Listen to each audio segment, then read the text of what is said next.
Olá, graça e paz.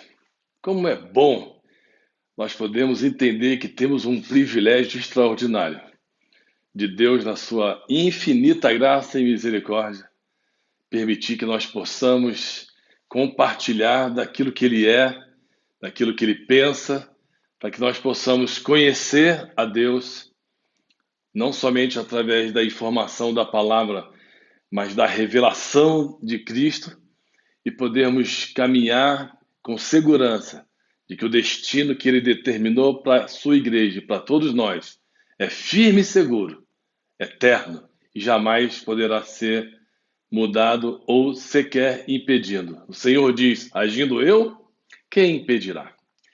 Vamos abrir nossas Bíblias nesse momento em Marcos, no capítulo 8. E aqui existe uma jornada sensacional, extraordinária, nesse capítulo todo, falando a respeito do que Jesus, no caminho, vinha realizando e instruindo seus discípulos. Mas nós vamos nos deter num texto que está no versículo 27. Então Jesus e os seus discípulos partiram para as aldeias de Cesareia de Filipe e, no caminho, perguntou-lhes: quem dizem os homens que sou eu? Que pergunta! Essa pergunta tem perdurado por anos a mente das pessoas que têm procurado considerar essa questão e tentar respondê-la. Começando aqui pelos discípulos que, de repente, no caminho, Jesus indagou para eles a respeito do que o mundo falava a seu respeito. E logo em seguida, ele perguntou para os discípulos: e vocês? Quem dizem vocês que eu sou? E Pedro respondeu: tu és o Cristo, o Filho do Deus vivo. Desde essa época, é o que nós estamos percebendo que os homens na história, religiosos, ateus e todo tipo de pessoas têm procurado entender e responder. Eu vou mencionar só um que é bem conhecido, Napoleão Bonaparte. Ele disse: conheço muitos homens e posso dizer que Jesus não é um simples homem. Tudo nele me surpreende. Seu espírito me intimida e sua vontade me confunde. Isso é uma coisa que realmente mexe com a estrutura dos nossos corações, com a nossa mente. Todo o tempo nós vamos ver essa tentativa de os homens tentarem entender quem é Jesus.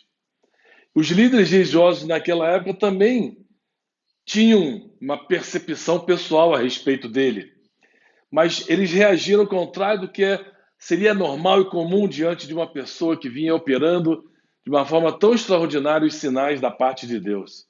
Eles subornaram Judas para entregar os religiosos, o chamaram de blasfemador, levaram ele a Pilatos para obrigar o governador a dar sua sentença de morte para ele.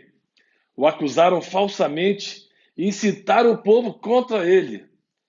E você vai perceber em Lucas, capítulo 23, 14 e 15, que existe uma expressão incrível, que não é muito comum você ouvir a respeito de homens na história. Nada contra ele se verificou digno de morte. Desde essa época, que Jesus habitou e viveu entre nós, e que Pilatos lavou a sua mão quando estava diante desse confronto de o que fazer com ele, tanto Pilatos, Herodes e os homens da história têm uma pergunta que não quer calar: quem é Jesus? A própria Bíblia responde isso. Ele é o profeta de Deus. João 14,19 diz que a mulher samaritana, quando estava conversando com Jesus, ao vê-lo e ter revelação de quem ele era e aquilo que ele estava comunicando para ela de uma maneira sobrenatural naquele momento, ela disse: vejo que és profeta. Em Lucas 7,16, depois de Jesus ressuscitar o filho de uma viúva, ela falou: grande profeta se levantou entre nós. E depois de ouvir Jesus pregar sempre As pessoas exclamavam e diziam, como em João 7,40, este verdadeiramente é profeta. De uma maneira simples, o profeta é aquele que comunica a mensagem que recebeu da parte de Deus aos homens. Uma das coisas que a Bíblia mostra que Jesus não é um dos profetas, como foi mencionado quando os discípulos responderam à pergunta de Jesus: o que dizem os homens que eu sou? Um dos profetas. Não, ele não era um dos profetas, ele era o profeta. Qual é a diferença básica disso? Que um profeta comunica uma mensagem da parte de Deus aos homens. Jesus, ele não veio comunicar uma mensagem da parte de Deus para nós. Ele mesmo era a mensagem. Ele era a encarnação da mensagem. E aí nós vemos aqui uma diferenciação profunda, completa a respeito dele. E a Bíblia diz que ele, como mensagem, impartia a própria natureza, a essência, a substância de Deus para as pessoas. A ponto de que, em João 7,46, as pessoas falavam: jamais, jamais alguém falou como este homem. Por quê? Porque ele mesmo era a mensagem, ele mesmo era o centro da profecia de Deus. Por isso que a Bíblia diz em Hebreus capítulo 1, versículo 1 e 2, que Deus havia falado no passado aos pais, pelos profetas, de várias maneiras, de diversas maneiras. Mas nesses últimos dias nos falou pelo Filho. Quer dizer, ele falou a nós pelo Filho. E quando Jesus estava na sinagoga, lendo um trecho de Isaías, em Lucas 4, 18 a 21, ele usou uma expressão que mostra essa realidade de uma maneira contundente e criou até uma reação, uma balbúrdia naquele momento quando foi declarada. Jesus fechou as Escrituras e disse: hoje se cumpriu a Escritura que acabais de ouvir. Isso diferencia Jesus de tudo. Então, ele pode ter respostas das mais variadas possíveis, vinda dos homens, das pessoas de toda a natureza que seja, mas a resposta que Pedro deu ao ouvir a respeito do que Jesus havia perguntado, o que os homens dizem e o que vocês dizem, depois de andar comigo, ele diz: tu és o Cristo. Cristo é o Filho eterno de Deus. É aquele que desde a eternidade sempre foi e sempre será. Ele diferencia porque os homens só são porque algum dia, em algum momento, eles vieram a assumir uma posição aqui na terra diante dos homens. Jesus já tinha essa posição na eternidade. Cristo é o Filho de Deus, é a mensagem de Deus. E a Bíblia diz em Hebreus capítulo 7, no versículo 24 até o 27, e no capítulo 9, versículo 11 e 12, diz que ele é o sacerdote eterno, que se ofereceu uma vez para sempre. Aqui tem uma outra dimensão de quem é Jesus. Ele é a mensagem de Deus, a própria vida impartida de Deus para podermos ver e ouvir e experimentar. A Bíblia diz agora que ele é sacerdote. Era comum no Velho Pacto, no Velho Testamento, os sacerdotes oferecerem sacrifícios para solicitar a graça, a misericórdia, o perdão de Deus. Mas a Bíblia diz que quando Jesus foi introduzido na história dos homens, ele veio com a missão, ele veio para morrer, ele veio para se oferecer. Ele não veio oferecer um sacrifício, ele era o próprio sacrifício. E a Bíblia diz que ele fez isso uma vez, de tão perfeito, e para sempre. Então, ele é o nosso sacerdote, aquele que foi, por Deus, por seu amor, trazido à terra com a missão de entregar sua própria vida para que nós pudéssemos conhecer a Deus. E ninguém tirou a vida dele. A Bíblia diz que ele mesmo ofereceu. As pessoas podem conjecturar, especular quem é que matou Jesus, foi os judeus, foi os romanos. Não, ele mesmo ofereceu a sua vida porque ele sabia que a vida precisava de um alto preço para ser reconquistada para Deus. E não existe mais nada precioso do que o próprio sangue de Jesus. Então ele é o sacerdote, ele é a mensagem, ele é o sacerdote. E aí vem uma pergunta que não queria calar sempre que Jesus ia conversando, principalmente nos âmbitos de pessoas mais poderosas em termos de posição na época. E Pilatos perguntou para Jesus: Tu és rei? Era o que as pessoas vinham sempre querendo considerar, como eu tenho te mostrado através da história também. E Jesus respondeu: Para isso nasci e para isso vim ao mundo. João 8, 33 a 37. Então você vai perceber que um rei é aquele que tem autoridade para governar. Ele tem autoridade para emitir ordens que são cumpridas de forma explícita, rigorosa. E você vai perceber que Jesus não é um rei, ele é o rei dos reis. Então você vai perceber que a autoridade, a posição que ele tinha diante dos homens não podia ser respondida a partir da especulação humana. Tinha que ser compreendida a partir da revelação divina. Ele é a mensagem, ele é o próprio sacrifício, o sacerdote que se entregou para que nós pudéssemos conhecer a Deus, e ele é rei, ele é Senhor, ele governa desde a criação, ele estava lá, e ele vem cumprindo através das gerações, no poder de Deus, no poder do Espírito Santo, todas as promessas que Deus estabeleceu para abençoar a terra, para abençoar os homens. Então nós chegamos aqui nesse momento, quando olhamos para Jesus e nos deparamos com essa pergunta, nós temos uma resposta que não pode vir de nós, nem do sistema religioso, nem de filósofos, nem de homens, nem de ateus, nem de nenhuma pessoa. Só pode ser compreendida pela revelação que o Pai, abrindo os nossos olhos, os olhos do nosso entendimento, pode trazer a cada um de nós. Então, ele é a mensagem, a própria. Ele é o sacerdote, o único sacrifício. Ele é rei, aquele que é Senhor e que governa. 1 Timóteo 2,5 diz, e isso incomoda as pessoas que gostam sempre de pensar em outras alternativas, que só há um mediador, um que se interpõe entre Deus e os homens. Ele é Deus e ele é homem. Ele cumpriu as exigências de Deus e ele cumpriu as exigências a respeito do homem, da sua condição de separado. Ao mesmo tempo nele, nós podemos encontrar o mediador.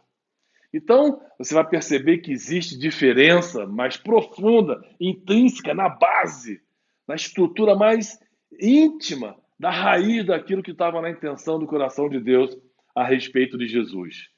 E quando Jesus nasceu, e foi anunciado de muitas formas, uma das coisas mais extraordinárias que a gente pode recordar é que o anjo comunicou para José e Maria que ele seria o Emanuel. Essa palavra significa Deus conosco. Isso é diferente, o próprio Deus, a sua essência. Você quer saber quem é Deus? Olha que coisa. Você pode olhar para Jesus e você vai ver, vai conhecer Deus. Deus conosco. Jesus, Yahshua. Esse nome significa Deus conosco. Cristo, o ungido. Sacerdote, profeta e rei. Então, quando nós estamos falando de Jesus Cristo, é Deus conosco, manifestando da parte de Deus a todos os homens que ele é o profeta, o sacerdote, o rei. Estamos então diante de uma bifurcação. Nós temos que responder essa pergunta na história dos homens e na nossa história também.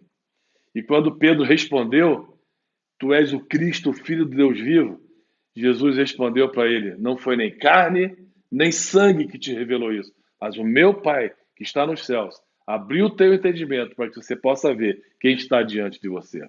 Ele está aqui hoje e vai continuar estando sempre diante de você, de mim e dos homens. E se nós realmente tivermos interesse verdadeiro de conhecer quem é Deus, que é o propósito que ele tem para todos nós, nós precisamos ir até Jesus. Ele diz, eu sou o caminho, não um, dois. A verdade absoluta, eu sei que isso incomoda muita gente, mas ele é a verdade. E eu sou a vida abundante. E depois que Pedro revelou de uma maneira incrível quem ele entendia que estava diante dele, A Bíblia mostra claramente nos versículos seguintes que Jesus então manifestou, comunicou para os discípulos que era necessário ele morrer. Ele já sabia disso. Ele é o homem enviado da parte de Deus que já sabia que ao nascer tinha uma missão a cumprir, poderosíssima, extraordinária. Ele tinha o propósito de entregar a sua vida por mim e por você. Ele é o Salvador, aquele que nos salva dos nossos pecados, conforme Mateus 1. Ele é o Senhor, aquele que governa, que tem o controle de tudo. Ele é rei. Ele está sentado no trono e ele permanece nele até hoje. Por isso, independente de todas as circunstâncias e situações que nós possamos viver e enfrentar, qual seja a intensidade dela, ele está no trono, ele governa. E aqueles que o conhecem em espírito e em verdade também podem reconhecê-lo como o Filho de Deus e o Salvador, o único Senhor capaz de nos fazer transpor todas as dificuldades e também a principal delas, a barreira e a parede que nos separava de Deus. Eu quero te abençoar com essa palavra, que o Espírito Santo possa trazer revelação ao teu coração, para que você não participe simplesmente de um sistema religioso, quaisquer que sejam eles, que você possa caminhar e saber com quem você está caminhando, porque uma das coisas mais perigosas que existe foi aquela que Jesus, ao se apresentar a dois discípulos no caminho de Emaús, depois de ressurreto, conversou com eles e eles não sabiam com quem estavam andando e com quem estavam conversando. Nós podemos nos perder no meio de emaranhados de situações, de pensamentos e perder de vista, de fato, quem Ele é. Pai, eu quero te pedir nesse momento que eu e cada um daqueles que durante tanto tempo tem ouvido falar a respeito do teu filho, que nós possamos entender de quem é ele para contigo andar. E não queremos andar com nossos olhos fechados, queremos andar com nossos olhos abertos para conhecer o teu amor na pessoa de Jesus, a tua salvação na pessoa de Jesus, o teu cuidado no supremo pastor, que é Jesus Cristo. Ele é o pastor e nada nos tem faltado. E nós continuamos confiando e queremos entregar aos teus cuidados a nossa vida, porque se tem uma coisa que vale a pena nessa vida de fato, é te conhecer e andar contigo na terra. E eu quero te agradecer, porque isso é um privilégio que o Senhor nos entregou.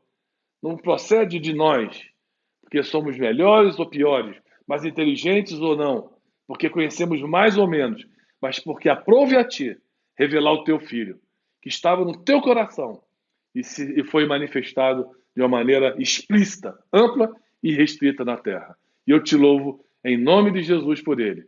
Em nome de Jesus. Amém e amém.